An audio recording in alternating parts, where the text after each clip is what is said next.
Have you ever felt like an ordinary person caught in extraordinary circumstances? What if your life, your very existence, was meant for a moment that could change the course of history?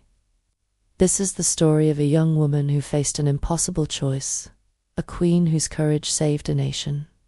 This is the story of Esther. In the heart of the vast Persian Empire, under the rule of King Ahasuerus, a young Jewish orphan named Hadassah lived in obscurity. Raised by her cousin Mordecai, she was known for her remarkable beauty, but destiny had a far greater plan for her than she could ever imagine. When the king, in a fit of rage, deposes his queen, a search begins for a new queen throughout the 127 provinces of his kingdom. Hadassah is taken to the palace, her Jewish identity a closely guarded secret. She is given a new name, Esther. Can you imagine the fear and isolation she must have felt? A young woman thrust into the heart of a foreign court, surrounded by opulence and political intrigue, her entire future hanging in the balance. Yet, Esther's grace and humility won the favor of all who saw her, including the king himself. He placed the royal crown on her head, making her the Queen of Persia. Her life of obscurity was over, but her true test was just beginning. Meanwhile, a shadow falls over the empire.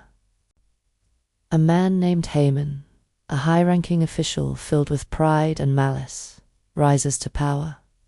He despises Mordecai for refusing to bow to him, and this personal hatred metastasizes into a genocidal plot against all the Jewish people in the kingdom. Haman manipulates the king, securing a decree to annihilate them on a single, predetermined day. The news spreads like a plague, bringing weeping and great mourning. The fate of an entire people hangs by a thread. This is the moment the entire story has been building towards. Mordecai sends a desperate message to Esther, urging her to go before the king and plead for her people. But this was a death sentence. To approach the king unsummoned was a capital offense. Esther is terrified. She is the queen, yes, but she is also a woman in a patriarchal world. Her life subject to the whims of a powerful, unpredictable man. She sends word back, explaining the danger. Mordecai's reply echoes through the ages, a challenge not just to Esther, but to all of us. He says, "Do not think that because you are in the king's house, you alone of all the Jews will escape. For if you remain silent at this time, relief and deliverance will arise for the Jews from another place, but you and your father's family will perish. And who knows but that you have come to your royal position for such a time as this? For such a time as this." These words ignite a fire in Esther's soul. She realizes her position, her beauty, her very life were not a coincidence. They were a calling. She makes her decision, one of the bravest in history. She tells Mordecai to gather all the Jews and fast for her for 3 days, and she and her maids will do the same.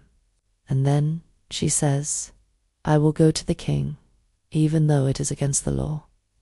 And if I perish, I perish." With nothing but faith and courage, Queen Esther puts on her royal robes and stands in the inner court of the king's palace. The king sees her. Instead of anger, he is moved by her presence and extends his golden scepter, a sign of favor. The first hurdle is cleared. But Esther doesn't just blurt out her request. With incredible wisdom and strategy, she invites the king and Haman to 2 separate banquets. It's during the second banquet, when the king's heart is open, that he asks her, "What is your petition, Queen Esther? It will be given to you." With her enemy Haman sitting right there, she finally reveals her true identity and his wicked plot. She says, "If I have found favor in your sight, O king, let my life be given me at my petition, and my people at my request. For we have been sold, I and my people, to be destroyed, to be killed, and to be annihilated. The king is enraged. The truth is revealed. In a stunning reversal of fortune, Haman is executed on the very gallows he had built for Mordecai. A new decree is issued, empowering the Jewish people to defend themselves. The day that was meant for their destruction becomes a day of victory and deliverance. The story of Esther is more than just an ancient tale. It's a powerful reminder that there are no coincidences in life. Like Esther, you may feel small or insignificant at times, facing challenges that seem insurmountable. But perhaps you, too, have been placed exactly where you are, with your unique gifts and circumstances, for such a time as this. Your courage, your voice, your action, no matter how small it may seem, can create ripples of change and bring light into the darkest of places. The question is, when your moment comes, will you be ready to answer the call? If this message resonated with you, please subscribe and share. We'd love to read your thoughts in the comments below. Thank you for watching.